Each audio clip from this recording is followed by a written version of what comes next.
Welcome, I'm Asuma Katauka and you are watching NewsX World. Let's take a look at some of the top stories. Iran, Britain, France and Germany have agreed on principle to hold talks on Iran's nuclear program next week, according to Iran's semi-official Tasnim news agency. The move comes amid warnings of the re-imposition of international sanctions. Ukrainian President Volodymyr Zelensky says that Kyiv has offered a new round of direct talks with Moscow next week as the Russia-Ukraine war continues to rage on. Intensifying aerial attacks from both sides come amid continued calls for truce.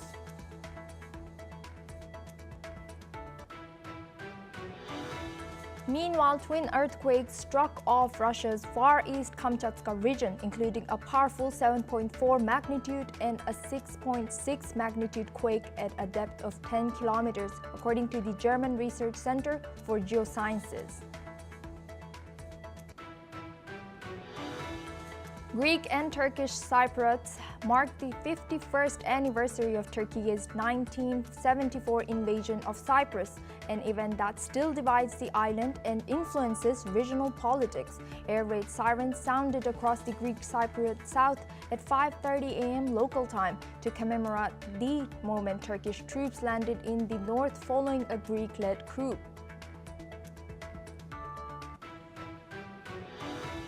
Japanese citizens are heading to the polls with voting in the tightly contested upper house election. In a key test for Prime Minister Shigeru Ishiba, the potential for a loss of LDP-led coalition majority could lead to a political instability. Pope Leo has urged an end to the barbarity of war after an Israeli strike killed 3 people and injured several others, including a priest at Gaza's only Catholic church. The attack on Holy Family Church in Gaza earlier this week has damaged the roof near its main cross and the left of the building, scorched and shattered.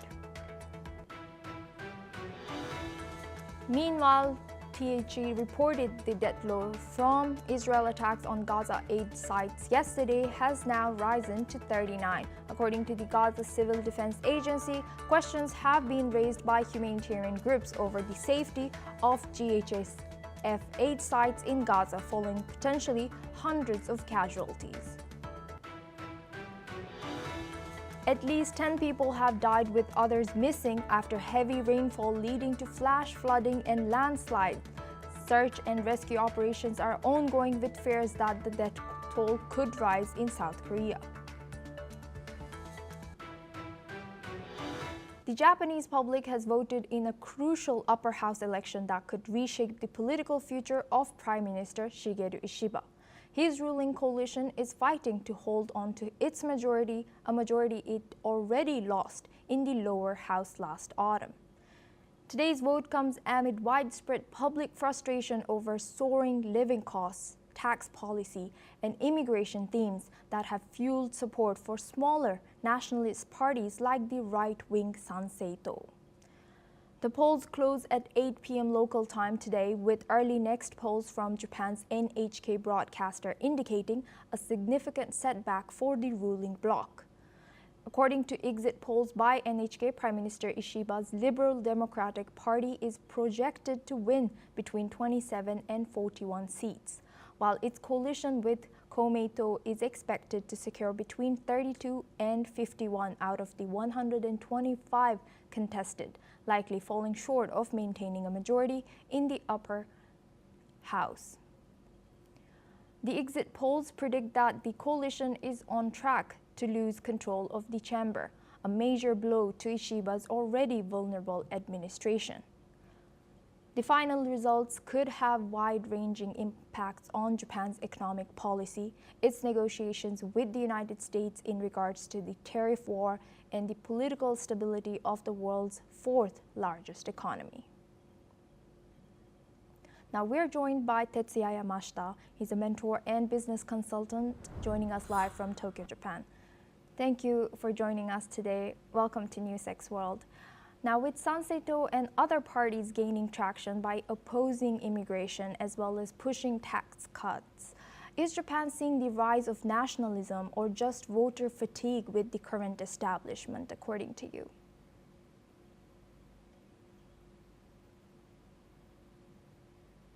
Thank you for the invitation, and also I'm happy to join today's discussion. And nowadays, there are quite the chaos situation in Japan. So in terms of such a political issues, and so there are many complex issues, and also we are facing a lot of threat. However, now we can say that it's quite a similar situation.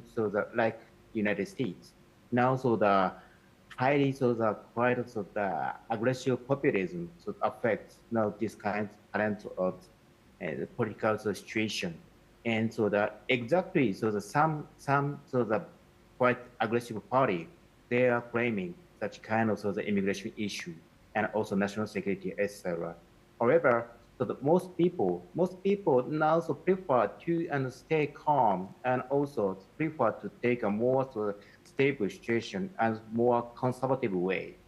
And exactly the current the chaos situation that may affect the current the political situation. And according to the current poll and also the survey, yes, it's highly now estimated that the current ruling party should lose their majority. However, now it does not mean the more radical the change from this election. Simply now a lot of the issues were raised, and also it accelerates a more highly quite aggressive discussion. And then accordingly it will cause more unstable situation. But I believe that many people may choose more stable way, more conservative way to maintain the current situation, and also prefer the status quo. But it's quite there are many uncertainty, and so it is so difficult to predict what's happened in this year and the budget of this end of this year. And Tetsuya-san, could Ishiba's government collapse if this LDP coalition loses its upper house majority? What does this mean for current leadership? At this moment, exactly the current ruling party they should lose their majority. However, still they may keep the number one position, and also they try to form some such a coalition, quite a minority coalition, and maybe they may compromise a lot of issues, but they will try to keep the current policy. And maybe there are many minor amendment or compromising the some, and the modification would be happen. However, now that it doesn't mean quite a radical change of our current political direction. Tetsuya-san, can you tell us more about how Japanese citizens are reacting to this current election, today's election? Are there a lot of interest in government right now? I believe that most people they are feeling quite a fear about some national security and also the future uncertainty, such as aging issues, and also the more serious the declining birth rate, and also the pension, wage. A lot of such our daily issues now is quite uncertain, and then everybody's saying it's the quite the high uncertainty is not acceptable. But that unfortunately government, they do not show clear direction and more concrete and solution to fix such kind of issue. So then such kind of complaint and also fear is accelerating such some quite aggressive reaction. And then that we can see such kinds of the result from today's election. Thank you very much, Tetsuya Yamashita-san, for joining us today as a mentor and business consultant all the way from Japan. Now we move on to our next news. Pope Leo has condemned what he called the severity of war following a deadly Israeli strike on Gaza's only Catholic church. The attack on the Holy Family Church compound in Gaza City killed 3 people and injured several others, including the parish priest.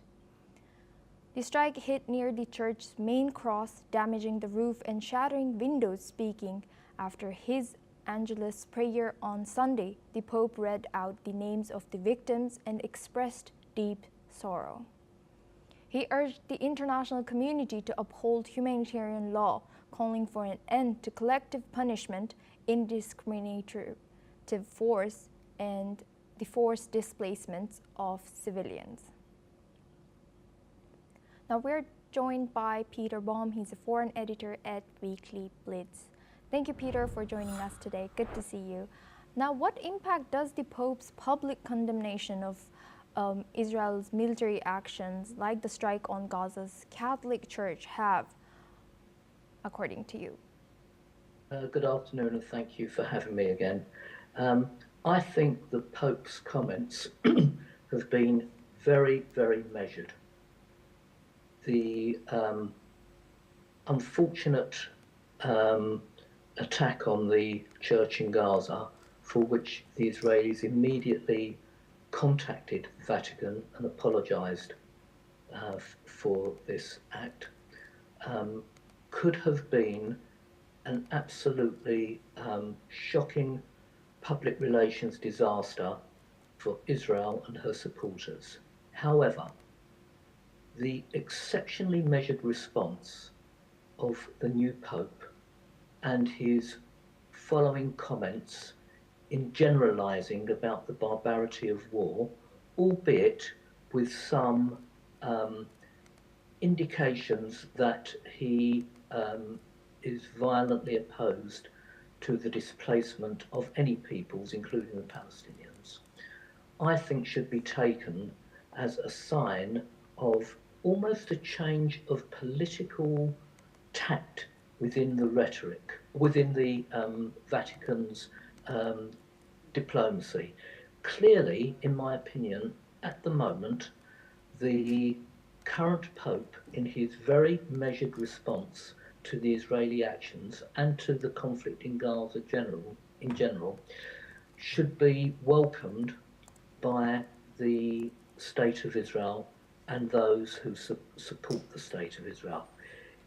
I think it would come as quite a surprise to the opponents of Israel that this Pope has not been more decisively objective in condemning Israel as previous popes would have been and have been. So I think in this particular case, the Pope's measured response should be a sign for all diplomats worldwide, and I think he has gained great credibility by the way he's conducted his answers to this particular act. And Peter, now how does this targeting or damaging religious sites in conflict zones shape international perceptions of legitimacy, morality, and adherence to humanitarian law? Look, again, this one-off act will be demonized and shown on social media, in mainstream media, as being typical of what Israel has been doing. But it's not. One only has to look at the number of churches that have been destroyed in Islamic countries, in Syria, in Iraq, in Iran, in Turkey, for example, and one would not see the kind of media coverage, even though hundreds of churches have been destroyed, one would not see the kind of media coverage that this particular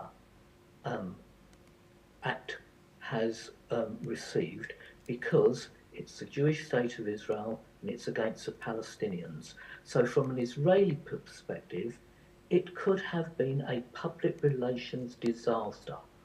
Fortunately, and again I have to go back to the measured response of the Vatican, the Pope and his advisors, fortunately it should not turn out to be the kind of disaster, public relations disaster, it could have been, and in terms of what impact it will have going forward on how Israel conducts herself, I think they will be doubly careful on any future similar episodes, even though there may be terrorists hiding in religious sites, for example. So clearly Israel is aware of what her responsibilities are.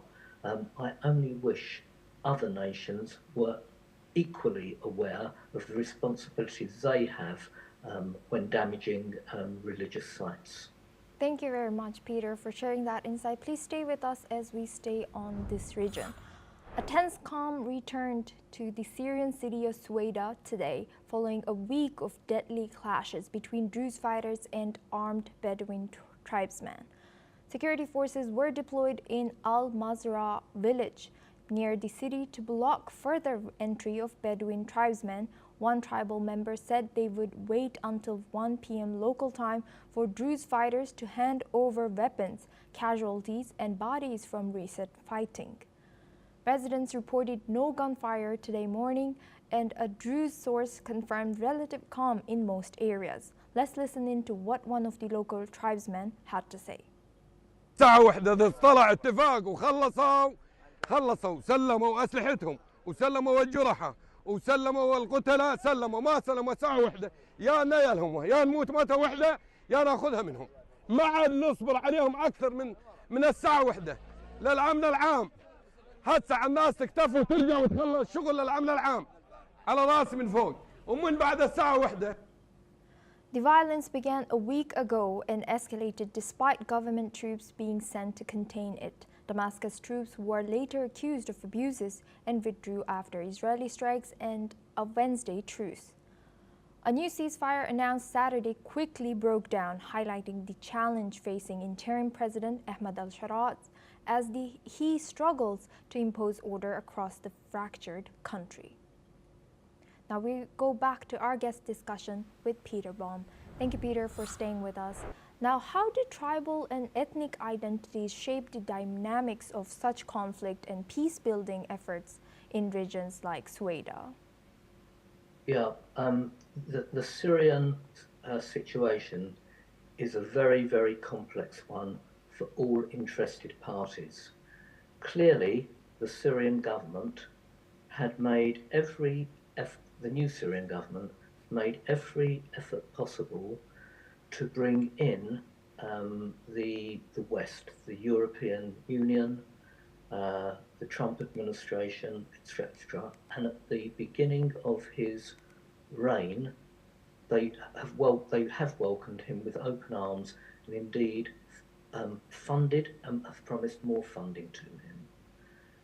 Now, the situation has blown up between, as we know, the Bedouins, the Arab tribesmen, and the Druze, and it looked as if at one stage the Syrian army had taken sides in supporting the Bedouin clans and the jihadists against the Druze.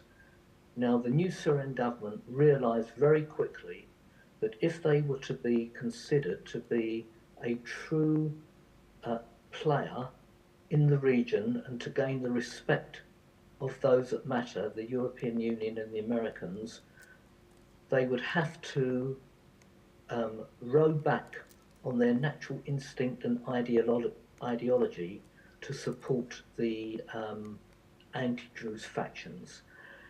And for a while, and I think as at this very moment, as we're speaking, the ceasefire in Syria is actually holding, albeit with some fairly minor but dangerous skirmishes within the Sweida neighbourhoods.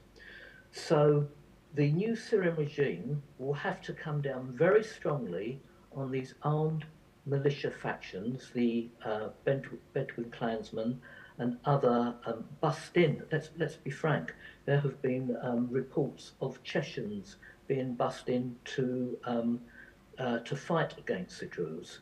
And of course, Israel will have none of that. But in order to gain the full support of the European Union and the Americans, because let's face it, Russia has no say in this anymore.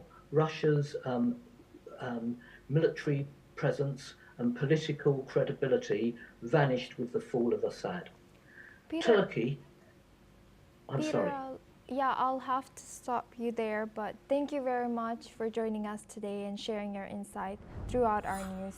That was Peter Baum, foreign editor of Weekly Blitz. Now we move on to our next news. Ukraine has proposed a new round of talks with Russia next week, according to Der Spiegel. This move may have been coordinated with the United States. The reports links it to a recent visit to Kyiv by U.S. envoy Keith Kellogg. President Zelensky says Rustem Umerov, who led earlier talks in Istanbul, reached out to Moscow with the offer. But the timing is still up in the air. Meanwhile, U.S. President Donald Trump has weighed in. Speaking on July 14th alongside NATO's Mark Rutte, he said he's disappointed in Russia and vowed to keep sending arms to Ukraine if Europe pays the bill. Trump also issued a threat if no deal with Moscow is reached in 50 days, the U.S. will impose 100% tariffs on Russia and its trading partners. Now we're joined by Ross Feingold. He's a political analyst joining us live from Taipei. Thank you, Ross, for joining us today. Good to see you. Now, how might the proposed new round of talks between Ukraine and Russia, potentially coordinated with the U.S., affect the geopolitical dynamics and risk calculation in that region? We should be cautious about overanalyzing the possibility for another round of Ukraine-Russia talks. And why do I say that? It's because they've already had several rounds in recent months, and the only substantive outcome of those bilateral negotiations was prisoner exchange.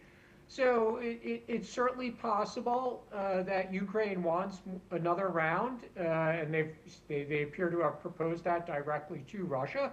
It's certainly possible that the United States endorsed the Ukrainian suggestion to propose another round of bilateral negotiations with Russia. And it's even possible that Russia will agree.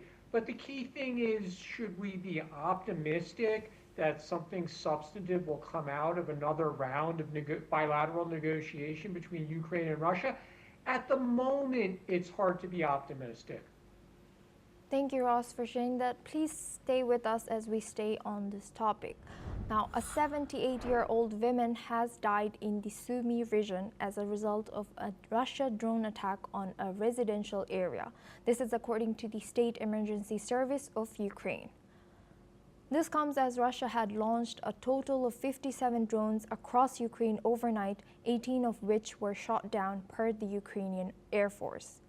The Ukrainian Air Force had said that frontline areas in the Donetsk, Kharkiv, Sumy, and Dnipropetrovsk all come under the attack.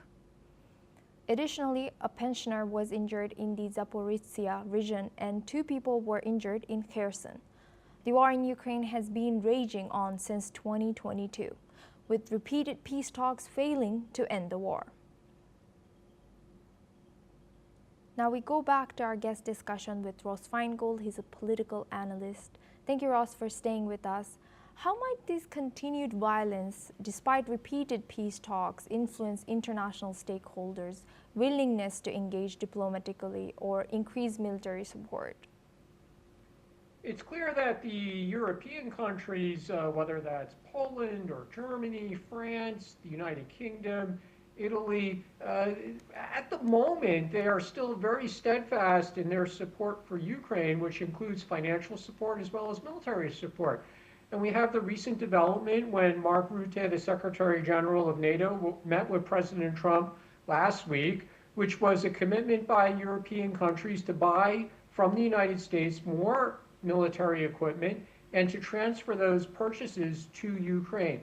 So at the moment, the Europeans, as they have had throughout the nearly 3.5 years of this war, the Europeans remain fairly united and fairly steadfast in their willingness to provide financial and military support to Ukraine. Obviously, President Trump has vacillated at times. It seemed like he didn't want to provide military assistance to Ukraine. He now is willing to do this deal with Europe, where the European countries will purchase weapons from the United States and transfer them to Ukraine, which will mean that the United States weapons manufacturers profit from this process. But the fact that Russia is still continuing attacks, it's continuing attacks on civilian targets, it's resulting in civilian deaths, that by itself is nothing new. And I don't think it has a significant effect on European thinking, because this is basically the situation that we've been in for 3.5 years. And Ross, how could shifting U.S. political stances and demands such as conditioning arms supports on European financial contribution influence the cohesion and strategy of NATO? That's a really good question.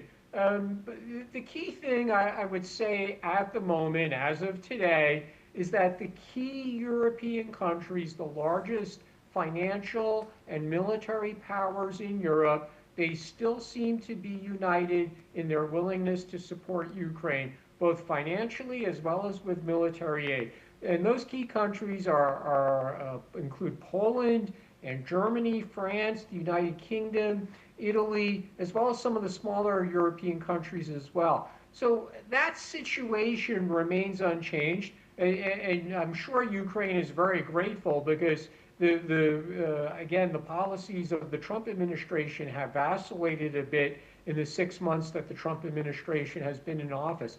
But at least for now, it still seems like the European countries are united, and they're willing to purchase weapons from the United States and transfer them to Ukraine in the near term.